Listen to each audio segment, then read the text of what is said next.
E aí, gente? Bom dia, boa tarde, boa noite. Meu nome é Raissa, não é Raíssa. A gente tá aqui em mais um episódio do Só Ladeira Abaixo, dessa vez com a Ana. Eu sou Oswaldo Zampiroli, eu sou psicanalista, mestre e doutor em antropologia social. E no episódio de hoje a gente resolveu chamar a Ana para falar sobre o início de tudo. A infância. Mas Ana, primeiro apresente-se aí pra gente. Eu sou a Ana, sou psicanalista e mais o quê? Sou pós-doutora e estudo crianças e bebês e a constituição psíquica. E por isso a gente veio falar de infância, esse início de tudo, né? Quando a gente pensa, estava até debatendo essa pauta com o Oswaldo antes, quando a gente pensa no início de tudo, tem vários inícios durante a vida, né? E às vezes é muito difícil começar de novo. Mas eu acho que a gente tem que ir para a infância no primeiro momento. E por que você foi, assim, estudar a infância? O que te deixa inquieta nesse universo que é tão vasto? Já fiquei inquieta até no corpo aqui. Eu não sei porque eu fui estudar infância. Uhum. É uma pergunta da minha mãe, essa é uma pergunta super interessante. Minha mãe é psicóloga infantil.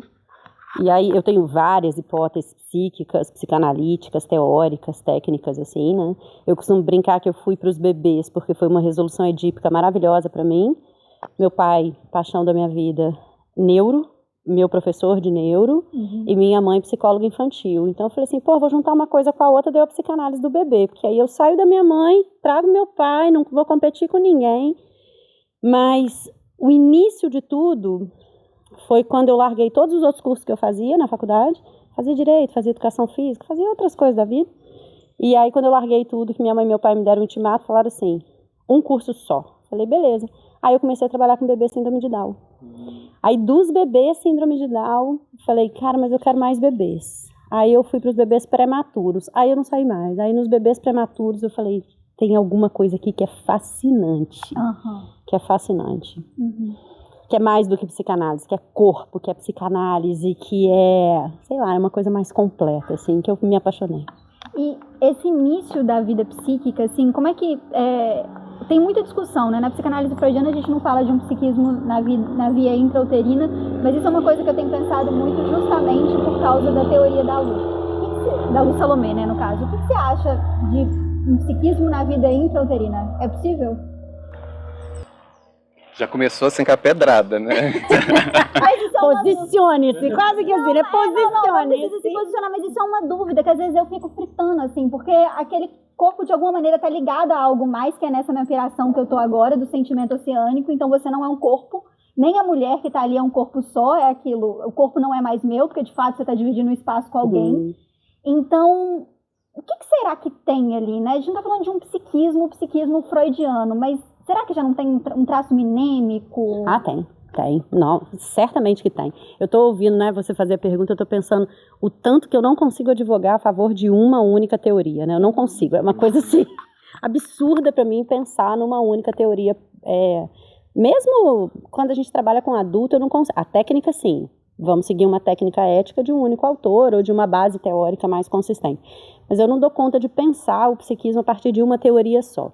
E essa é uma discussão muito significativa, né? O que tem na fase gestacional, naquele período inicial, né? Desde alguns autores bem antigos, essa semana até eu fiquei sabendo de um autor que estava estudando 1926 psiquismo gestacional, é bem antes do que a galera da França estuda.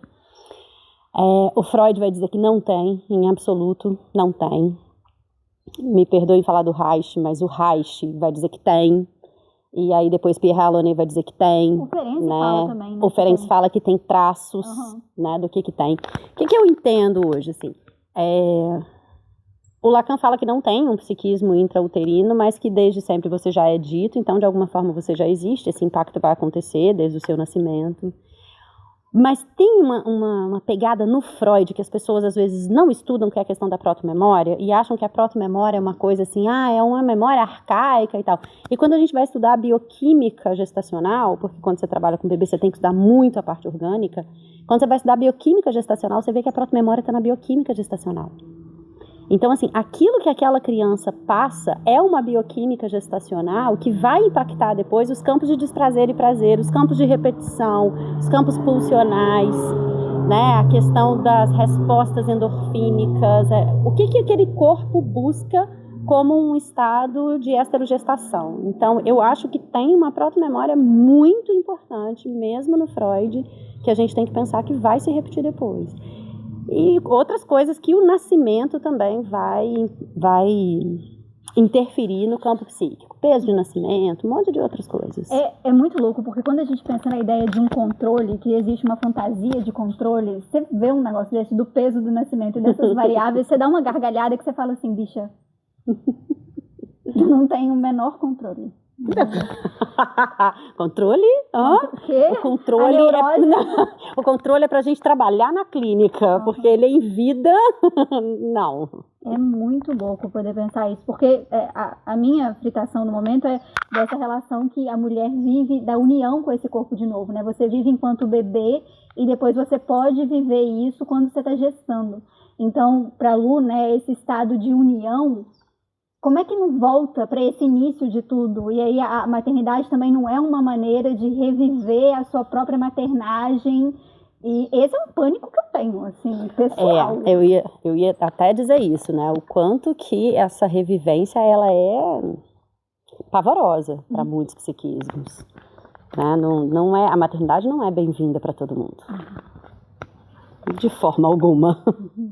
Mas não é todo mundo que quer ouvir isso, né? As pessoas não querem escutar a parte que eu não quero passar por esse processo. Tem toda a negociação do contexto cultural, da norma, como a maternidade é enxergada dentro daquele contexto social. Eu fico pensando em grupos indígenas, por exemplo, que não existe a figura da mãe, né, que é aquela pessoa que é a gestante. Ela tem um papel, que é o papel de gestante, mas é para poder dar um filho para o pai, não porque essa mãe existe, enquanto outros grupos indígenas, como os trobriandeses, não existe a figura do pai, só existe a mãe. Eu fico pensando como que esse contexto cultural vai estar falando sobre esses papéis sociais e esse investimento psíquico que é dito sobre a criança antes dela aparecer no mundo. Né? A questão do nome mesmo, né? A própria questão do nome. Falando, A gente tem um nome na vida, né? Mas tem pessoas que vão tendo vários nomes que tem a ver com determinados contextos rituais, ou a gente em algum momento também pode escolher algum nome, algum apelido. Eu prefiro que me chame de Ozzy do que de Osvaldo. Eu prefiro que me chame de... Como autor, eu sou Zampiroli, eu não sou Osvaldo, né? A gente também vai adquirindo muitos nomes. A gente vai, em relação a esses nomes, também balizando a maneira que a gente vai circulando pelo mundo, né? E eu acho extremamente importante que a gente possa passar por fases na vida de se renomear, né? Porque se a gente for pensar em constituição psíquica, no início, está tudo muito dissolvido no que o outro quer. Em algum momento eu preciso dizer ao outro, ok, você vai até aqui, a partir daqui deixa que eu assumo. Então essas renomeações eu acho que são extremamente importantes, né, assim, de apelidos, porque está dizendo de alguma coisa que é um reconhecimento seu também, mas um pouco mais distante daquilo que te marcou e te atravessou como fundamental, sem perder o fundamental. É interessante, né, que eu acho que a gente vai falar isso um pouco no episódio de identificação, mas como isso atravessa o nome, que para você se identificar é preciso primeiro se desidentificar. Talvez desidentificar com o nome. E o que esse nome liga a um determinado valor familiar que está pregresso, ou um determinado tipo de investimento que a família faz em você, que você não está satisfeito com esse tipo de investimento, com esses ideais que a família impõe sobre você. É só a partir dessa desidentificação que novos nomes, novos papéis sociais podem emergir, né? E o quanto esses outros impactam também, né? A gente estava falando um pouco sobre a questão da escola, da creche, de uma questão pedagógica até, que isso interfere muito em como esse corpo vai entender a cultura e vai... o tipo de regra, porque não são só os pais, né, os cuidadores que transmitem a regra. Quando você vai para uma escola, você pega uma criança muito pequena que está na creche, às vezes a maior parte do tempo ela está com outras pessoas que vão transmitir a regra por um outro lugar, e como isso interfere, né? E você é uma pessoa que estudou muito a pedagogia, então o quanto que você acha, assim, sobre esse aspecto que é relevante? Que tem um pouco da institucionalização da criança e da infância. Sim, né? Totalmente, assim, as teorias clássicas antigas, né, não sei se é uma redundância, mas as teorias clássicas, elas vão pegar uma época em que as crianças iam para a escola com 6 anos. Então aí já começa um enviesamento da leitura das pessoas quando vão estudar psicanálise, de não conseguir entender porque que alguns aportes teóricos e conceitos são ditos até 6 anos e a partir dos 6 anos eles vão se modificando, né? Então as pessoas não conseguem muitas vezes entender porque que Freud falou que o Édipo é com 6 anos. Né? Por que, sei lá, outros autores, a Karen Horney vai falar que o Édipo é com 6 anos. Então, assim, o que está sendo dito aos 6 anos? Essas crianças iam para a escola com 6 anos, né? Então, os 7 anos é o primeiro ponto, né, fechamento desse primeiro ciclo neurológico da criança. Então, é muito importante da gente pensar a atualização da teoria. Só trazer, né, essa questão que vocês colocaram para a gente pensar na atualidade da criança. A atualidade da criança ela tem uma inserção e aí eu vou usar um termo lacaniano, né, de pequenos outros, ela tem uma inserção desses outrinhos desde muito nova na vida dela. A gente não tem mais uma condição de pensar numa criança com continuidade de cuidados como o Winnicott previa, como ele falava, a gente não tem hoje mais uma continuidade de cuidados nem dentro de casa, né?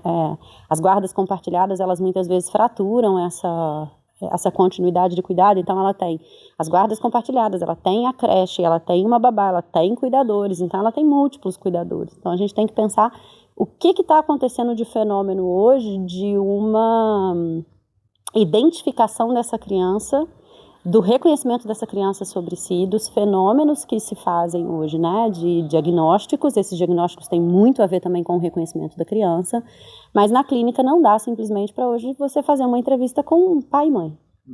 É impossível. Fazer entrevista com pai e mãe, você vai ter um percentual dessa criança.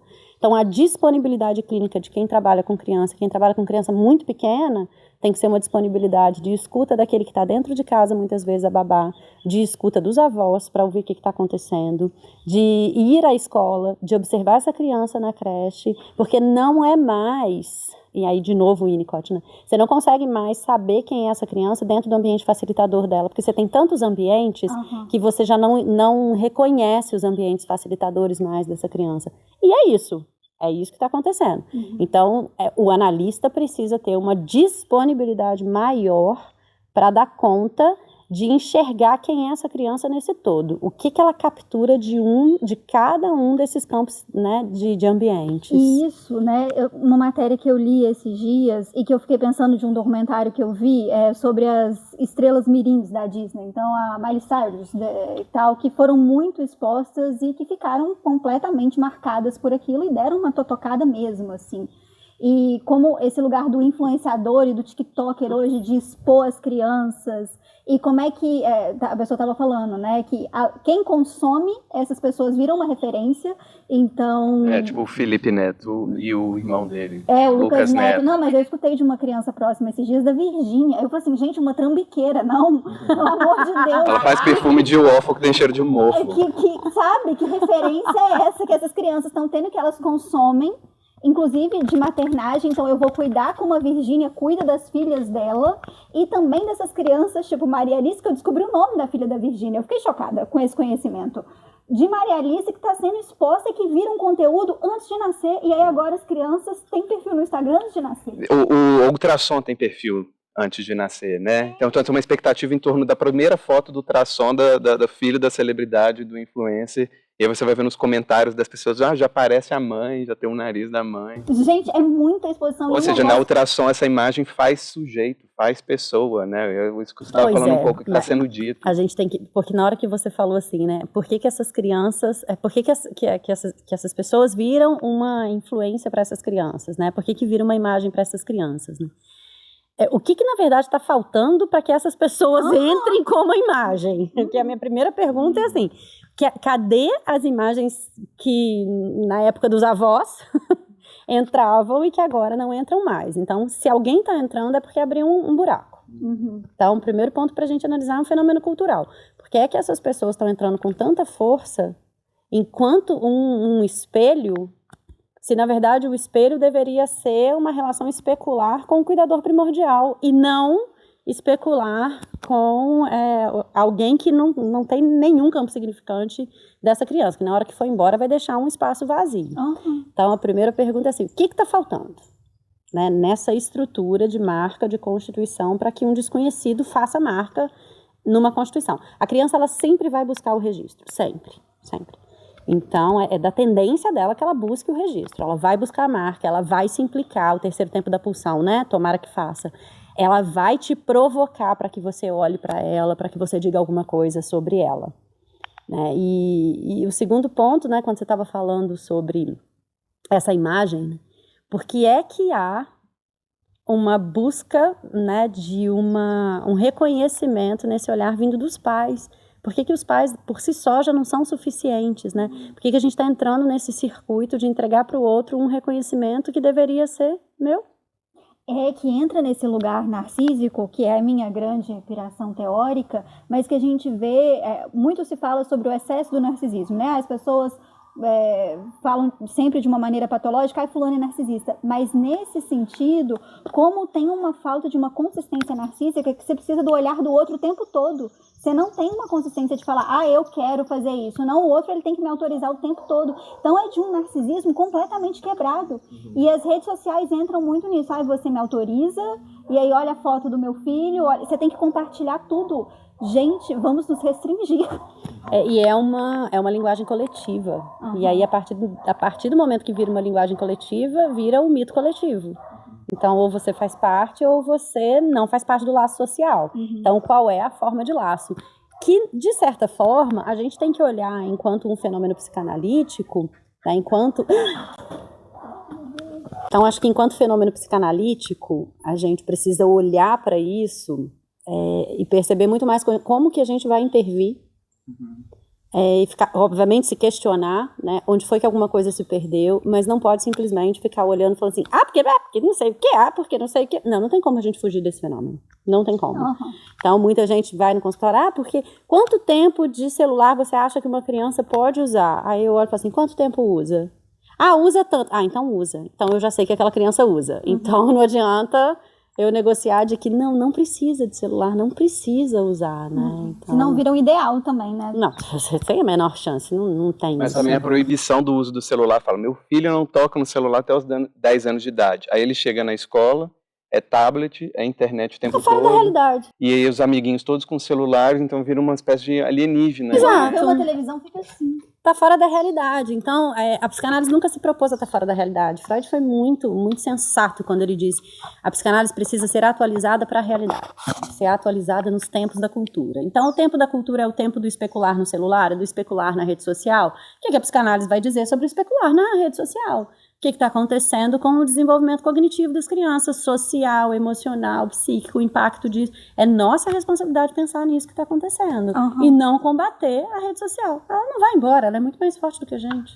E pensando assim nesse contexto cultural e a atualização de institucionalização da criança, que você estava comentando um pouco mais cedo, como você percebe numa clínica psicanalítica da infância ou da criança, esse lugar cada vez mais cedo que esse bebê está indo institucionalizado em termos de a creche, depois a escola, depois essa escola é o maternal, depois a escola, enfim. E aí depois é a faculdade, depois é agora mestrado e doutorado, esses vários pulos institucionais em que o sujeito vai fazendo para se tornar adulto, como se demorasse muito mais tempo esse processo de especialização, mas isso tendo em vista que os pais estão menos em casa, a jornada de trabalho que a gente tem hoje, que é trabalhar 6 dias por semana, descansar na maior parte dos empregos, né, não sustenta esse modelo que antigamente que o homem provinha, né, e a mulher ficava em casa. Então hoje nós temos os dois cuidadores fora desse ambiente de casa, então essa criança está o tempo todo circulando, né, tá na casa da vizinha, aquela vizinha que cuida, que você paga um dinheirinho para ela cuidar, e até conseguir a creche municipal uma vaguinha, mas aí as novinhas têm prioridade, que é aquelas meninas adolescentes que têm filho mais novo, e aí começa uma rixa entre o tipo de maternidade.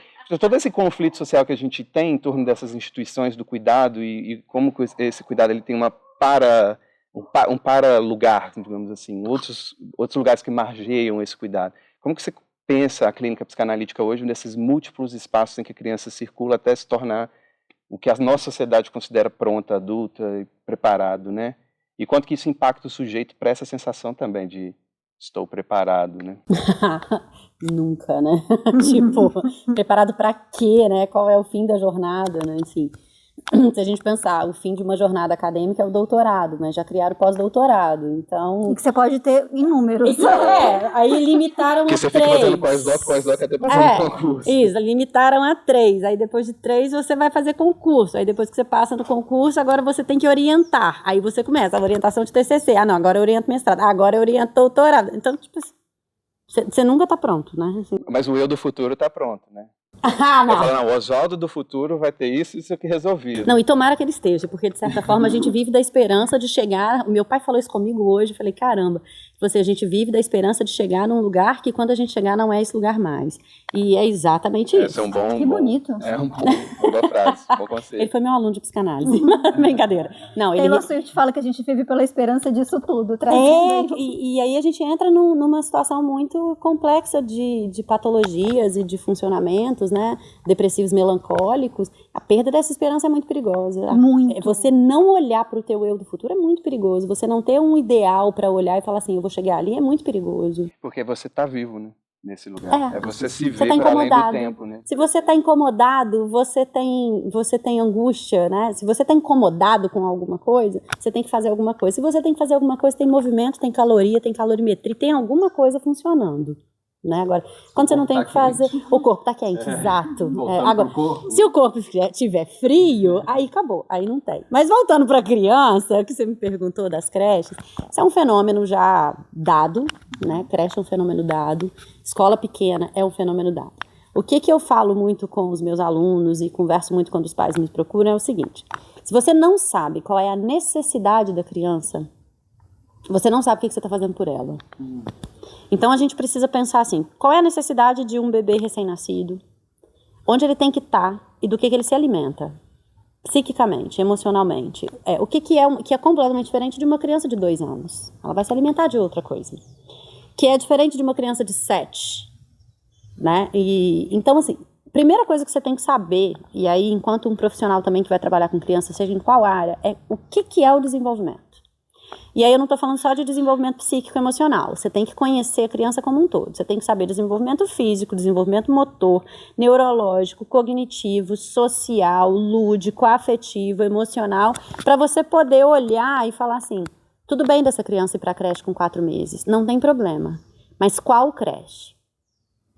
Porque eu preciso que essa criança tenha na creche a repetição da casa dela. Para ela ter minimamente uma modificação ali para ela fazer uma adaptação, mas que seja pequena. Então, o que seria isso? Vou pegar uma criança um pouco maior, né? Se eu tenho uma criança que ela usa fralda, chupa bico, tem objeto transicional, né? Ela tá agarradinha no objeto transicional, ela dorme depois do almoço, ela come baby led weaning, né? Ela come comida sólida. Eu preciso achar uma creche em que ela possa ser matriculada com fralda, comendo comida sólida, levando o objeto transicional, chupando o bico, e se ela ainda amamentar, se essa disponibilidade materna para ir amamentar na creche for possível, tal. Então, eu preciso de uma continuidade. Se essa continuidade existe, tá tudo ok. Tá tudo bem. O problema é quando eu escolho o espaço onde eu vou colocar o meu filho pelo nome, pela facilidade da distância, e muitas vezes... Falta de opção. E aí o que vai acontecer? Essa criança, você recebe uma lista e nessa lista está dizendo, não aceitamos criança com fralda, criança amamentando, criança isso, ela não dorme de tarde, não vai funcionar. Aquele corpo ele tem que se adaptar muito a um registro duro, né?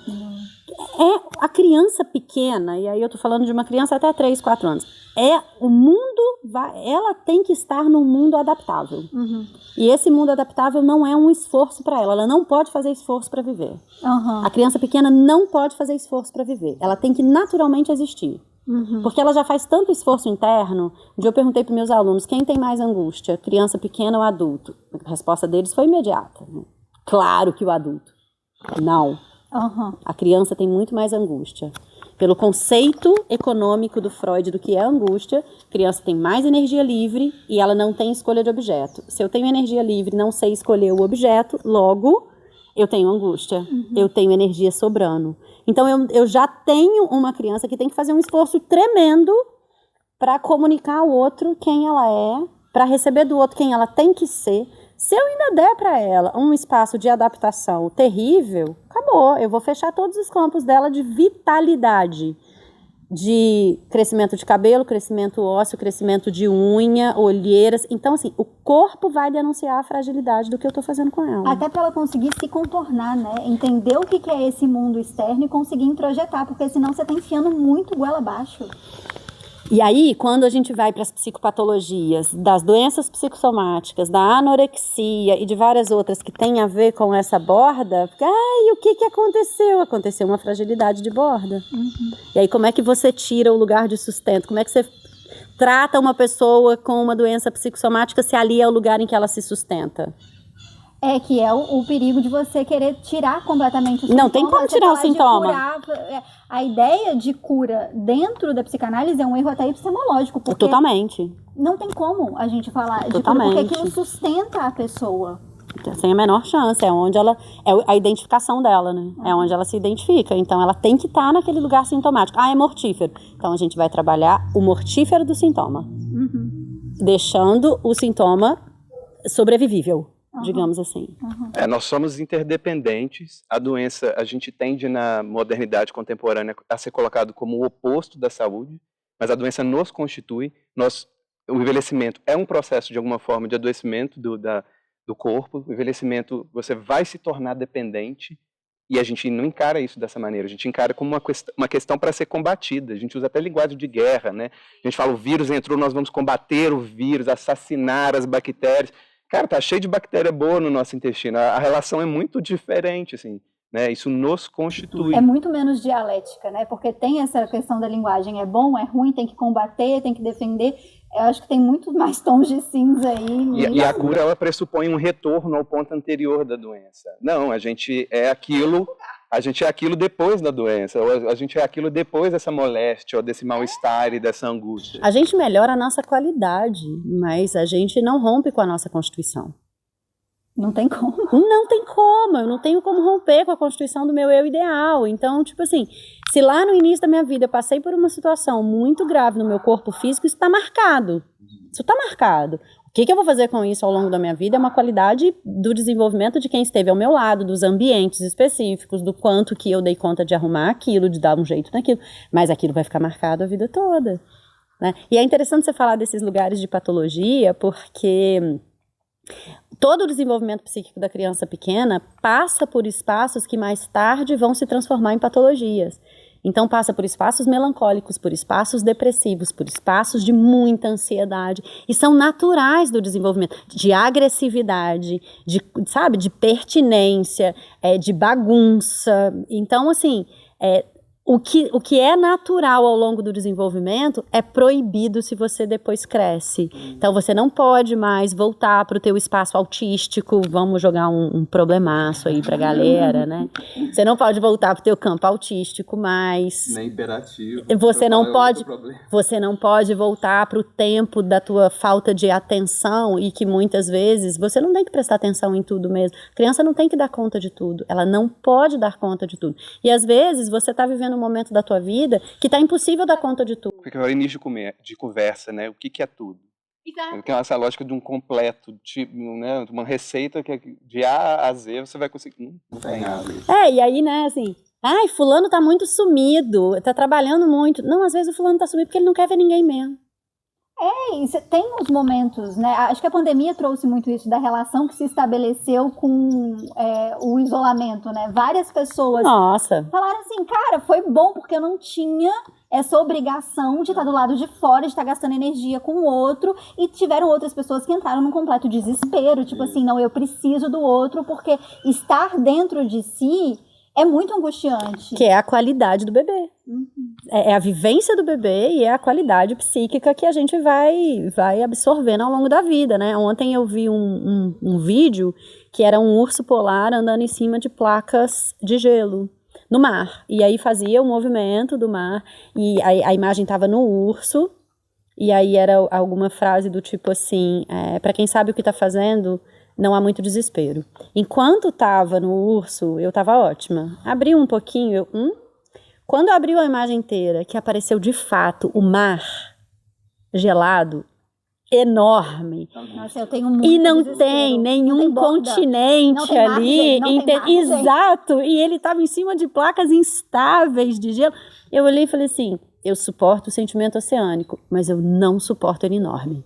Eu não suporto de forma alguma. Sacou? Então é assim, o quanto que você dá conta do sentimento oceânico, quer viver com a gente, quer viver dentro de si, que já não é oceânico mais, a partir do momento que você sentiu o toque do outro no teu corpo, já não é oceânico mais. E o quanto que você precisa de um continente, porque também viver no meio da Índia, é continente demais, entendeu? Tipo assim, é muito... Às vezes é ilhas para criar pontes. Exato, você precisa desse manejo. A ilha tem mais borda, às vezes, do que o continente demais. Pois é, e esse manejo é um manejo que para você aprender, você vai ter que passar por espaços por tempos de silêncio, por tempos sociais, por tempos, de novo, em silêncio. O bebê faz isso o tempo inteiro.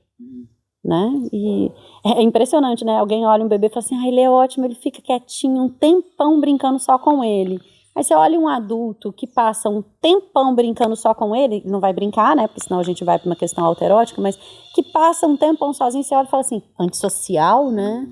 Tipo, tudo que você quer de um bebê, você não quer de um adulto. Mas um adulto é a qualidade do que ele passou na infância. Mas o mais próximo que a gente consegue de comunicar essa necessidade de retração, em um certo sentido, no contemporâneo, é falar, preciso recarregar as minhas baterias.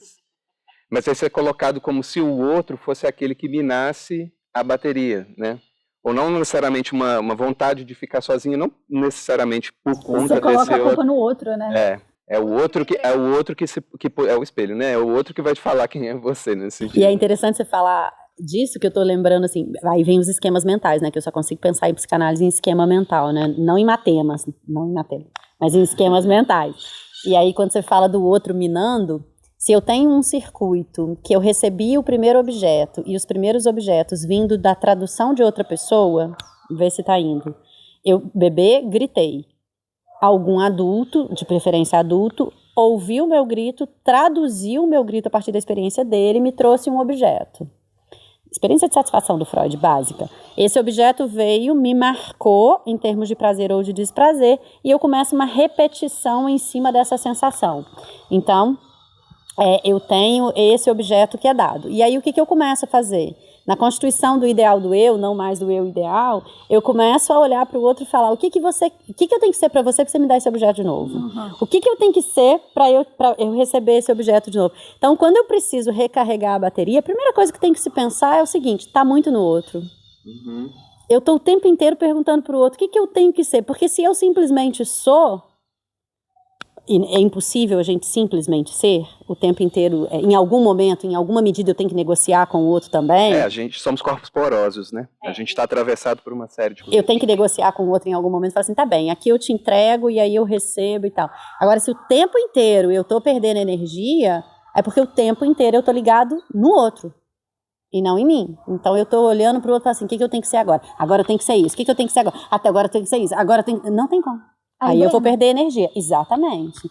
Então, isso é muito da pergunta neurótica. Muito. Isso é a pergunta neurótica. E é porque isso também é um limite que não está posto, né? Então, o que é isso? Qual limite está posto? Alguns a gente cria, né? Eu acho que tem recursos que a gente pode fazer, mas isso, conforme a vida vai passando, aquele limite que você criou, às vezes, não se sustenta mais. Exato. É uma tensão de, tipo, tá bom, agora talvez esse limite que eu criei, eu preciso dar uma largada. Que é um lugar de começar de novo, se a gente for parar pra poder pensar. Sim, o tempo todo. Olha a gente amarrando, olha a gente amarrando. Numa hora faz sentido, gente.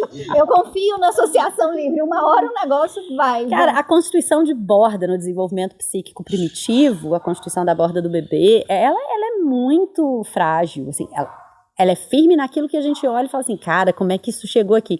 Mas ela é muito frágil. Primeiro, reconhecimento de borda corporal, que é o mais simples de tudo, né? Do limite corporal, tipo, meu corpo tá aqui, teu corpo tá aí. Para o míope não é assim. Nem para alguma sociedade indígena. Não, lá vem o antropólogo. Ai, meu Deus. Você vai pegar os Kanaks da Nova Caledônia, todos os órgãos são palavras que se encontram na natureza. Tipo, coração é coral. E existe uma confusão. Eu acho isso tão bonito, eu acho poético. Não, e eu nem tava pensando na parte interna do corpo, que ainda é pior ainda. Eu tava pensando só na parte externa. Eu não vou nem chamar de confusão, porque seria um olhar enviesado para o que está acontecendo ali. Mas seria um corpo poroso, de fato, em que existe um vazamento para a natureza. Então, inclusive, quando você morre, você pode voltar como árvore. Então, não se corta qualquer árvore, porque aquilo pode ser um antepassado. as árvores sangram, né?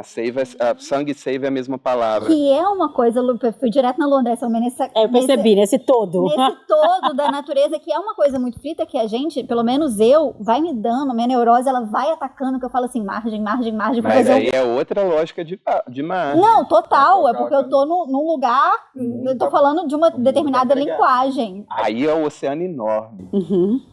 Eu tô falando de uma determinada linguagem que é, e aí uma outra coisa, né, da questão de quem dá essa margem pro corpo. Era aí que eu ia chegar. Que aí, eu até fiz um curso muito bom agora Não sobre... é você.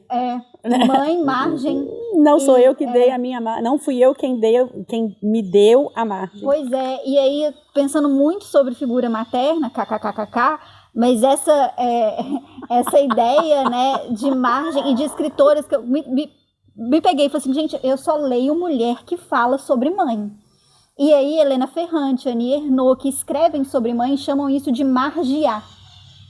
Que é como se fosse uma margem para esse corpo, a areia da praia. E aí a gente estava em Corumbau, eles entraram no rio, eu falei assim, eu não entro, eu não tô vendo o fundo. Ah, sim. Eu vou ficar só aqui aonde eu tô vendo. O fundo onde vocês estão, que não dá para ver o pé onde eu tô pisando, eu não vou. Não fui. E aí ela perdeu uma oportunidade ótima, porque o fundo era quentinho, enquanto a superfície era gelada. Escolhas. Vai ter perda, não tem jeito. O desconhecido tá aí, né? Ele pode ser muito bom ou muito ruim. E essa questão da borda, né, da margem que você cria, né, existem diversas margens que a gente vai aprendendo ao longo da vida, né? Essa constituição psíquica do bebezinho, do primitivo, de como ele nasce no mínimo em 3 bordas, porque ele tem a borda física, que é nomeada, que é dada, e que é joelho, cabeça, ombro, joelho e pé, que é uma borda, de certa forma, muito simples, que o cérebro aprende, que o cérebro entende, e que a gente vê, menos o rosto. O rosto não faz parte da nossa borda. É a peça do quebra-cabeça que falta, porque a gente não vê o nosso rosto. Então tem essa primeira borda, que é uma borda muito simples, tem a borda interna, que é muito complexa da gente fazer, porque a borda interna eu obrigatoriamente dependo da tradução do outro. O que é uma borda interna? Eu saber onde que dói, né? Onde que é a barriga que está doendo por dentro, onde que é o estômago que está doendo por dentro, onde que é o coração que está doendo por dentro. Essas nomeações são nomeações que vão vir muito mais tarde, mas para ser a representação interna. A representação interna da borda interna é altamente complexa, porque ela precisa obrigatoriamente de tradução. A de fora, ela precisa de nomeação e toque, mas a interna precisa de tradução. E a outra borda, que é a borda mais complicada no sentido coletivo, que é a borda social. Essa não é dada pela mãe. Essa não é dada. O que é a borda social? É isso que você falou, né? Quem é o outro para mim nesse momento e quem eu sou para o outro? Quais são os lugares que agora me satisfazem, mas daqui a pouco não vou fazer parte mais, eu não quero. O tanto que eu suporto o contato do outro, a invasão do outro ou não. Então, esse sentimento oceânico e continente, ele se fecha, de certa forma, nessa última borda, que é uma borda social, e que ela não é feita só pela mãe.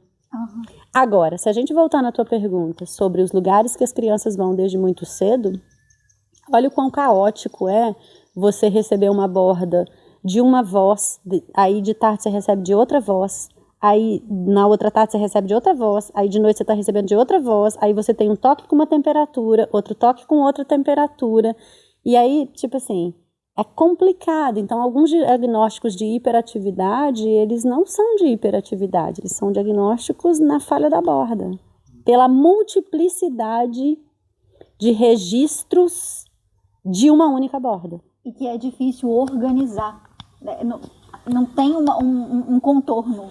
Caso clínico, bebezinho não, era uma criança de 1 ano e 2 anos, 2 anos mais ou menos, com muita dificuldade de fala. Era essa a questão, muita dificuldade de fala, com 2 anos. Ele apontava tudo, sabia tudo, mas não falava. Primeira coisa, vamos lá, rotina. Até 10 horas da manhã ele está numa casa, 10 horas a avó pega, ele vai para outra, 12h30 ele vai para a escola, de noite o pai pega, fica com ele até as 8 horas a mãe pega. Então ele passa por, faz as contas aí, 1, 2, 3, 4, 5 registros num único dia. Ele vai falar? Como é que ele, para uma criança falar, ela tem que ter certeza que o interlocutor traduz. Porque primeiro o interlocutor traduziu. É um lugar de uma confiança. Exato. A Benedek vai falar da confiança básica, a Mahler fala da confiança básica, a Karen Horney também fala.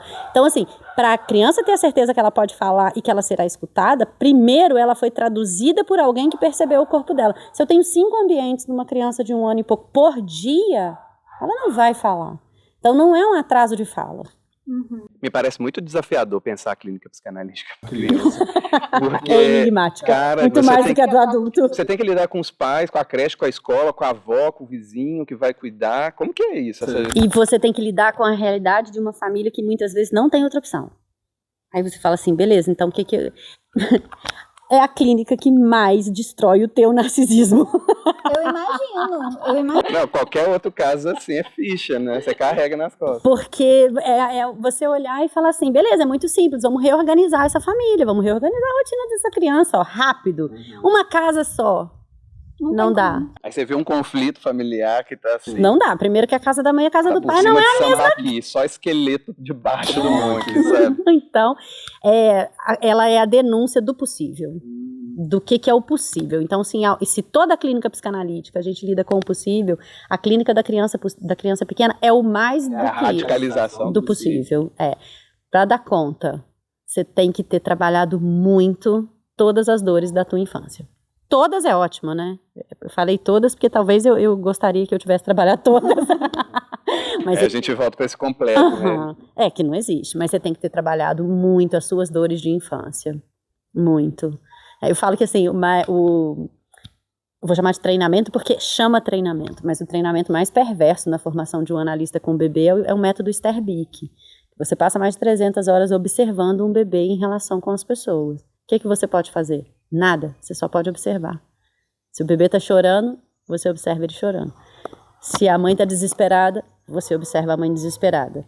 A sua mão faz até assim, ó. Não, você vê que eu tô fazendo. O que você pode fazer? Nada, nada. Por que é um método perverso? Porque ele vai te levar na dor do teu bebê chorando no berço e você se questionando, o que fizeram por mim?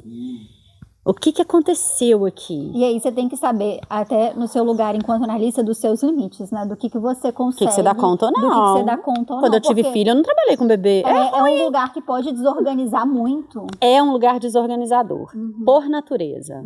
Por natureza. A psicanálise já é um lugar desorganizador, sim, né? Ninguém vai para análise para ser organizado. Então, se alguém está querendo fazer análise para ser organizado, desiste. A primeira coisa que um analista vai fazer é desorganizar absolutamente tudo. Tudo. E aí eu tô falando de clínica de adulto, né? A do adolescente já vem muito desorganizada. E de uma neurose também, porque dependendo, você tem que dar uma sustentada ali. Pois é, você tem que ter técnica para desorganizar. Você não pode desorganizar. Tipo, você vai arrumar uma cozinha, você não coloca a cozinha abaixo, porque senão você não sabe nem onde tá cada coisa. Você coloca cada pedaço do armário de cada vez. Mas depois que você desorganiza todas as fantasias, todas é ótimo de novo, né? A tentativa da totalidade. Quando você desorganiza parte das fantasias que essa pessoa tem sobre ela, sobre as relações de quem ela quer ser, aí ela reorganiza. Então, é sim uma clínica da organização. Mas para organizar, você tem que desorganizar primeiro. Então, para você trabalhar com o bebê já é a desordem, porque ele não tem forma ainda. Ele está em formação. Se você vier enquadrado num formato do que é a maternidade, do que é a paternidade, do que é a teoria do bebê, você não ouve a construção daquela subjetividade. Sem palavras.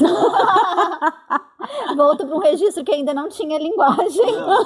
Eu estava brincando com elas mais cedo aqui, que, né, eu tô pensando na clínica da criança, estava pensando por conta dessa conversa com a Ana hoje, e eu tendo a pensar tudo menos na minha infância. Se eu voltar para o passado, eu volto para a Idade Média. Então eu acho que esse é um lugar que é difícil para bancar, né, de pensar, enfim, você viver e pensar, caraca, o que fizeram comigo, né, com esse corpinho ali que não tinha muita gente.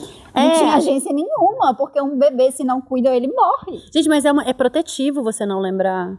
né? Assim, tem o coisa recalque que- é muito... Todo mundo bate no recalque, porque é o recalque que faz... Não, o recalque é protetista, tem que ser bom, amigo né? dele, Tem cara. coisa que não é porque, pra pô, saber, que é pra ficar no inconsciente. é ruim que eu quero ali. saber que eu tava no berço chorando, com a roupa suja, minha fralda suja, tudo sujo, e eu sei lá onde estava minha mãe e meu pai. Não quero saber, não quero Não, e lembrar que disso, é não. desconfortável quando você pensa, né, na relação com o corpo. Acho que a gente volta para esse lugar do corpo. A existência corporal, quando você tá num outro registro e você vai, você sente o lado de fora, o frio, o toque da roupa, a cólica. Gente, é muito. Você tá totalmente vulnerável. Quando você é um bebê, você tá totalmente vulnerável à experiência do outro para constituir a sua experiência.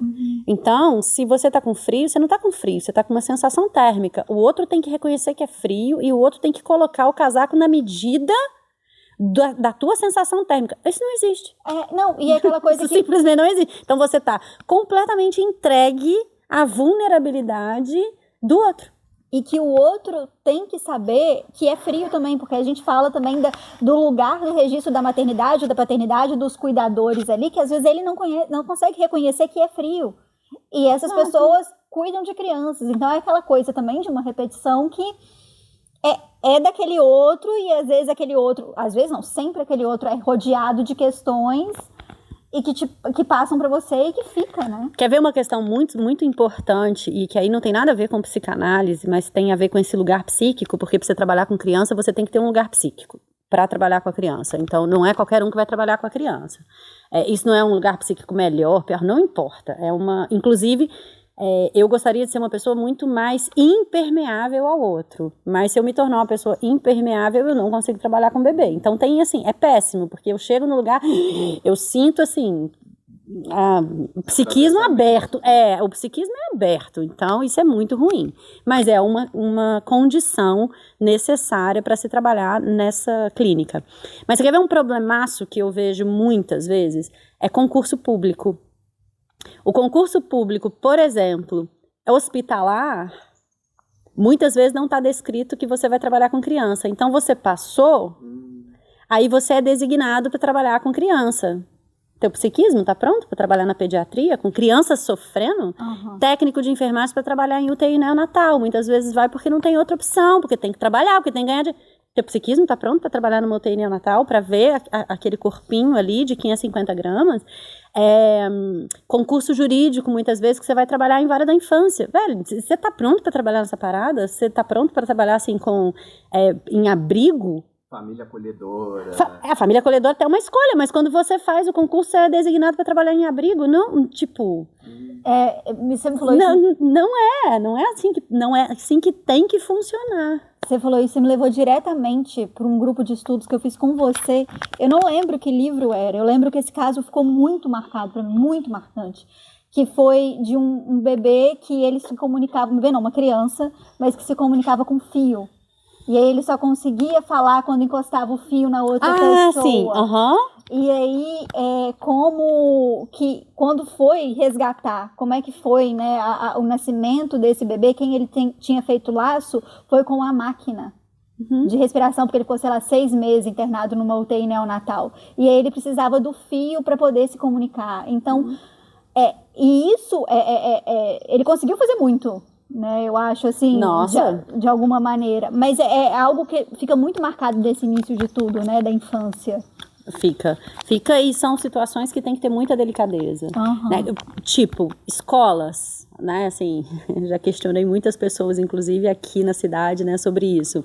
Normalmente, o que se faz? Se colocam os melhores profissionais para trabalhar com os adolescentes mais velhos adultos, porque eles reclamam, e colocam as pessoas que estão começando ou estagiando para trabalhar com criança, porque criança não reclama.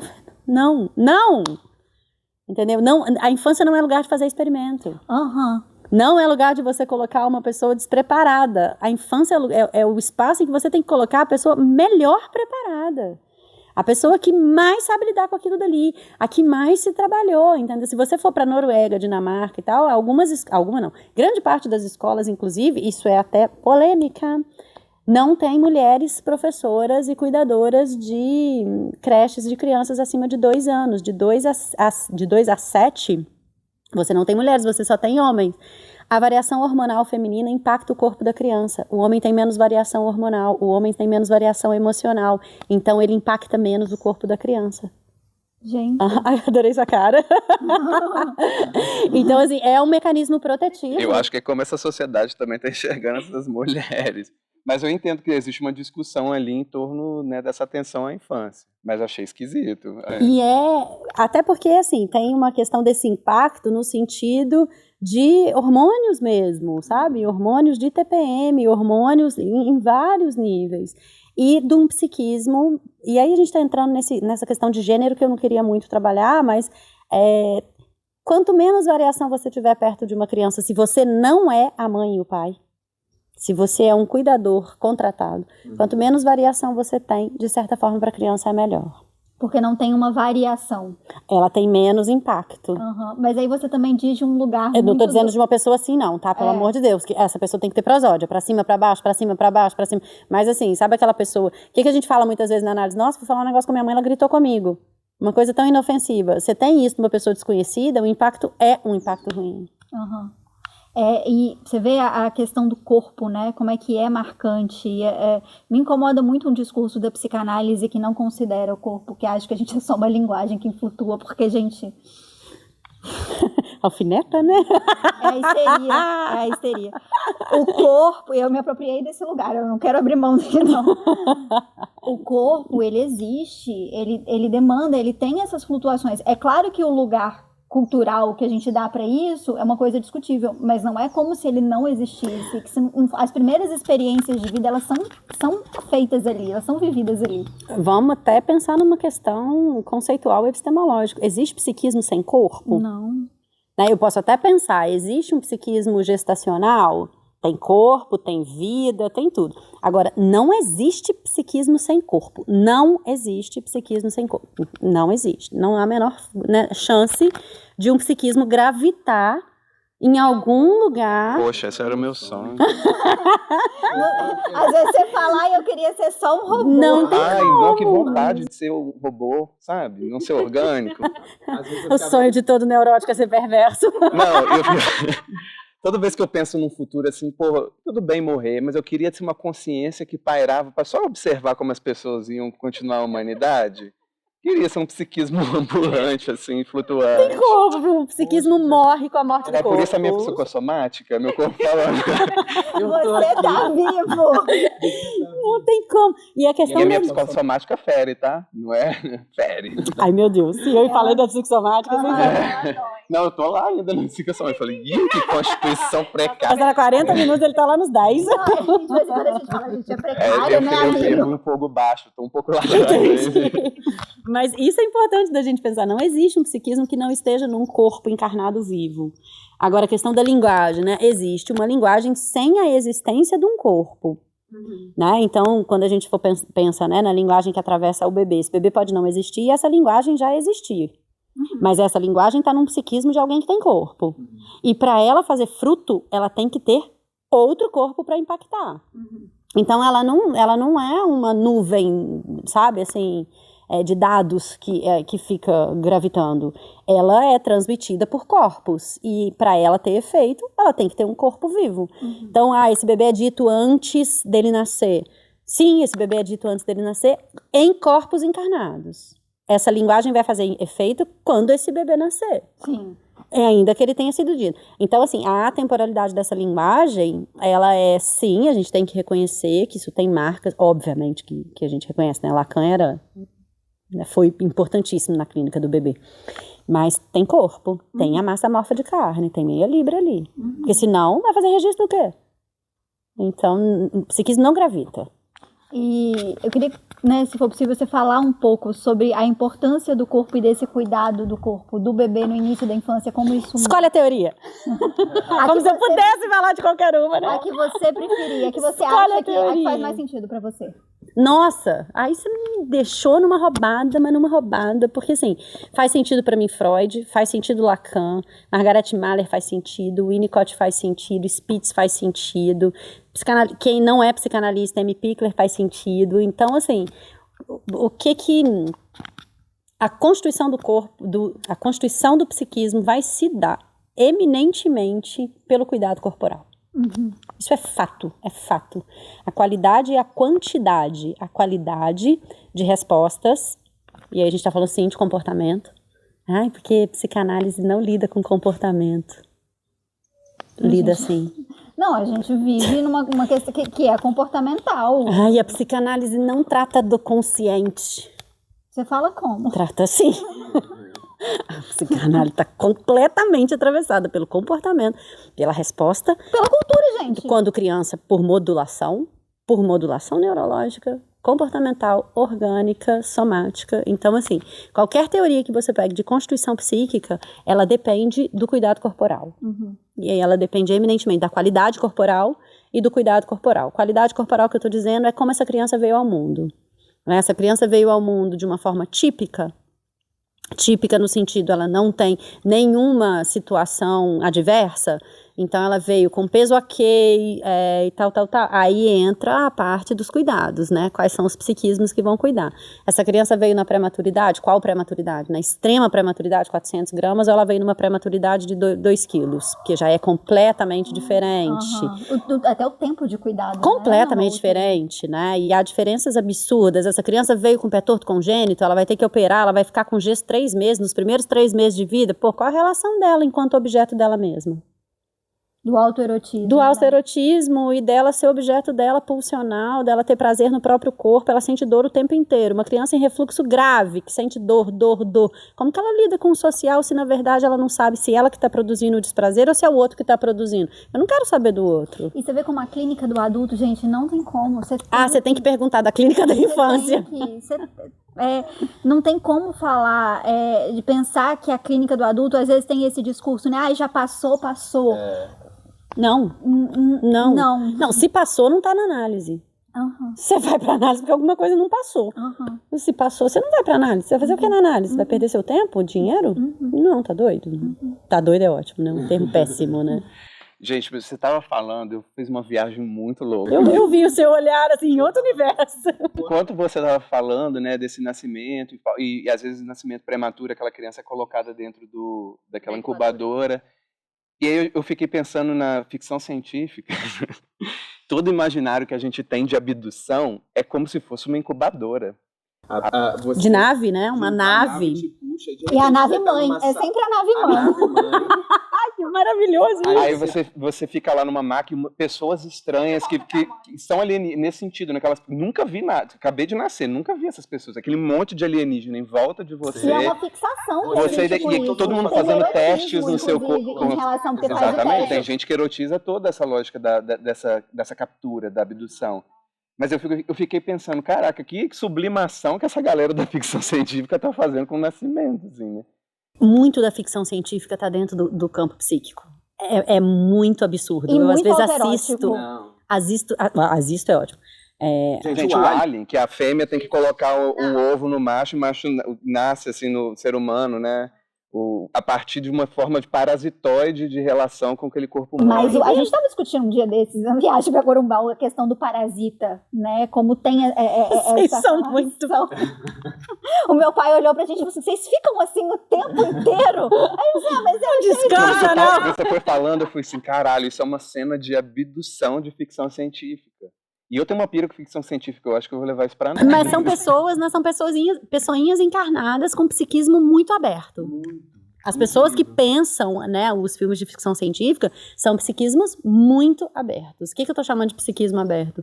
É um psiquismo que tem uma percepção diferente. Que pra Lu Salomé é o psiquismo do artista. E ela fala que se não fosse por isso, o argumento dela, eu demorei muito tempo pra poder entender. Porque às vezes ela falou assim, o artista, ele é menos neurótico do que o resto. Eu falei, porra, que isso? Tudo que a gente tem de artista... eu adorei isso que ela falou. É completamente, a galera não. Tá totalmente... Então... Essa é a entrega, né? Aí na hora que eu demorei, eu fiquei incomodada com isso. Aí aquilo ficou.